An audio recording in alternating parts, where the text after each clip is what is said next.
Hello, this is Dr. Kimberly Navarro, and you are tuned into Midnight with the Midwife.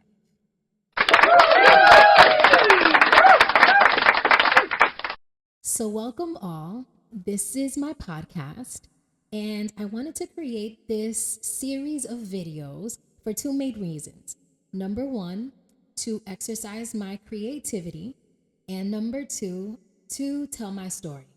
So, those of you who know me, I come from a long line of poets, authors, creatives, and I also come from a long line of storytellers.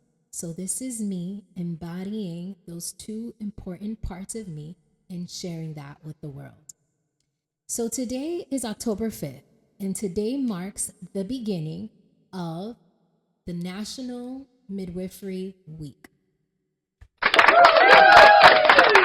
So I'm feeling motivated, and for that reason, I decided what better day to start these video series than today, the beginning of National Midwifery Week. So, with that being said, I wanted my first video to be called The Inception. And this is about how I began my journey to midwifery. And so I begin. The journey to midwifery for me began as a little girl. I saw my mother in blue scrubs every day going to work. And for me, that representation was everything. Seeing my mother, a woman of color, in her blue scrubs, it just symbolized a healthcare professional for me. And I looked up to her. I looked up to her going every day to work to help the elderly of our community. So I saw the blue scrubs as a symbol of being a healthcare professional. Okay, I didn't know what type of healthcare professional she was, but I knew that her job was to take care of the health of the elder people in my community. And I love that. I would hear her come home and tell stories about the things that she did for the people that she served. She would do things like organize their medication, help prepare their medication, give them their medication, help clean up their home, help prepare their meals, make assessments. And she would have to regularly report to a registered nurse. And she would also have regular training sessions with groups of other people just like her in blue scrubs who would go out in the community to take care of people. And so later on, I learned that my mother was a home health aide. But when I was still young, I didn't know the difference. I didn't know that my mother wasn't a nurse. I knew that she was a healthcare professional. And to me, that meant a lot. So that was all I needed to help mold and start my interest into the health field. And so for me, like I said, it started at a very young age, just learning and loving the healthcare profession.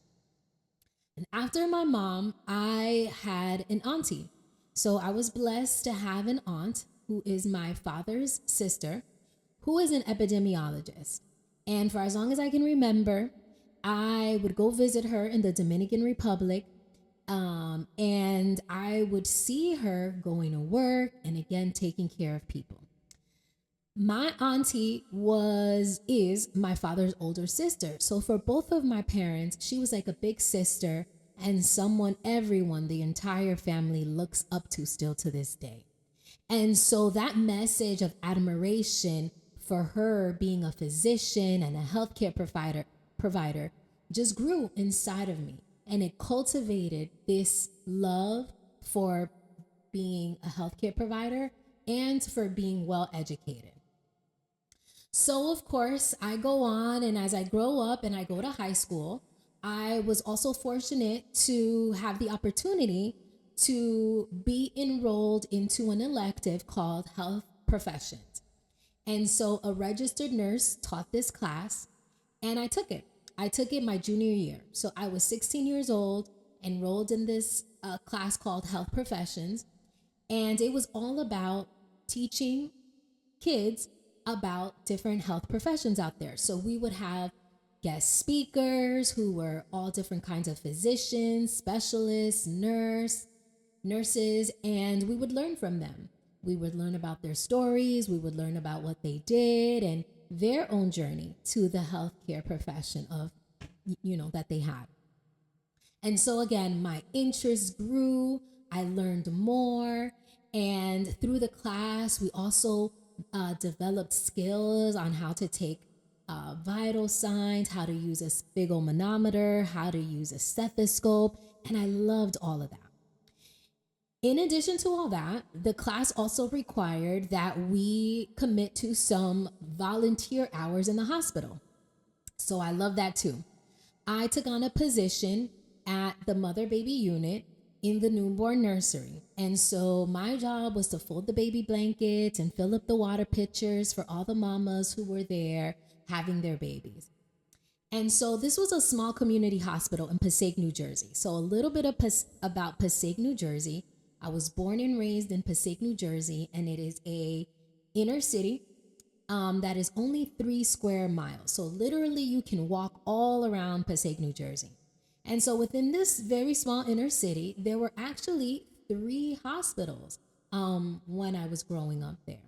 And so this particular hospital where I did my volunteer hours was one of the smaller ones. And so it was a small community hospital. And being that it was small and I was able to have the opportunity to develop good rapport and relationship with some of the nurses there. And so being also that it was such a small hospital, the mother baby unit and the labor and delivery unit were small and they were pretty much right next door to each other. They were only separated by a double door. And so oftentimes the same mother baby nurse would have to go next door over to the labor and delivery room and help with a delivery. And so one evening, I was there doing my volunteer hours after school.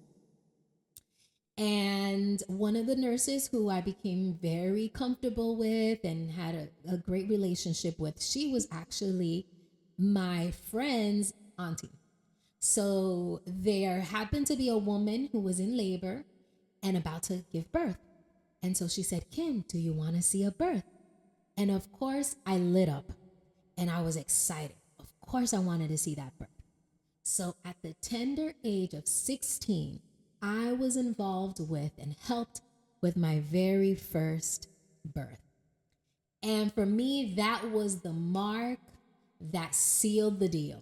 Okay. So from that moment on, at the age of 16, in my mind and soul and spirit, I became a midwife. Okay.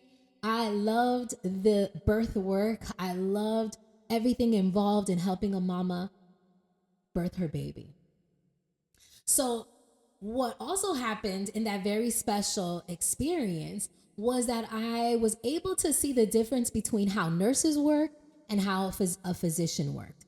So I was there, they walked me in, they suited and booted me up. I had my blue scrubs and my gowns and my booties and my caps. And I was at the foot of the bed helping the mama lift her leg up and coaching her through the pushes and rubbing her back and holding her leg, all of that. I was with the mama the whole time.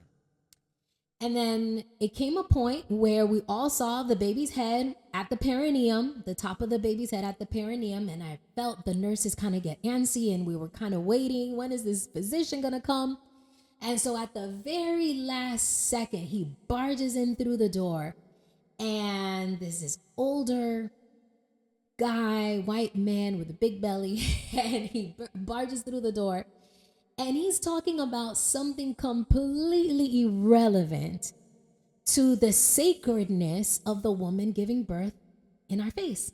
So he comes in talking about his foreign car. I think it was a Porsche, and the weather and a tree falling on his car. And there was just an obvious and total disconnect between this special moment, this sacred moment that this woman was experiencing with us as she was giving birth to her baby, and this physician just barging in and, using his hands to manipulate the baby, and also in his energy and spirit and conversation, his word was just totally disconnected to what was going on. And just as fast as he came in, he left and just kind of left us with the rest. And so I felt that. I felt the difference.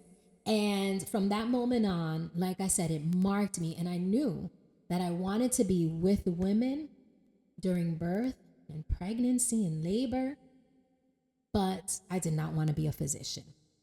So again, I'm 16, 17.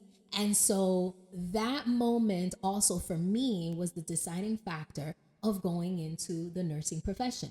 So that's what I knew in my heart that I wanted to do, and I pursued it. So I became a registered nurse, and I started working pretty early. Before I even graduated with my RN, I took on an externship. So I was 20 years old, working as a nurse, getting paid as a nurse. It was really nice through this externship. So that externship gave me the opportunity to work. I basically did everything that the nurses did, except for that the nurse had to kind of follow behind me at the end of whatever I did and sign off on the things that I did. So it was cool because I felt independent. I felt like I was actually working as an independent nurse. I kind of got the feel for what it's like. And I also got the feel for the things I didn't like. I didn't like the fact that I had to call and ask for permission and ask for an order for every single little thing that I knew my patient needed. Even for a single Tylenol, which I knew that my patient needed. And I couldn't just, give somebody a Tylenol. I'd have to ask for an order, take that order. And then it was a whole thing about taking order. If it was verbal, I had to document it a certain way and I had to double check and this and that. And it was, wow, all of this work just for an order for a Tylenol, And so that also told me that I wanted to work in this field and do what I'm doing, but I don't want to ask anybody permission. I want to be able to give my own orders and not have to ask anybody permission about taking care of women the way I know that they need to be taken care of. So again, before I even graduated my nursing school, I knew that I wanted to go for an advanced degree. And I really didn't know the difference, but I remember doing like a quick Google search and type of nurse that can deliver babies. And then I found nurse midwife. And then I found a program at UMDNJ at the time. It's now bought by Rutgers, so Rutgers University. I saw that they had a program that offered a dual master's as a women's health nurse practitioner and a nurse midwife. And I said, excellent, I could do both. Beautiful. So I enrolled right as soon as I graduated my bachelor's. I went right into my master's for this dual master's program at Rutgers University. And that's how my journey to midwifery started. And so again, I became a midwife in my soul at the age of 16.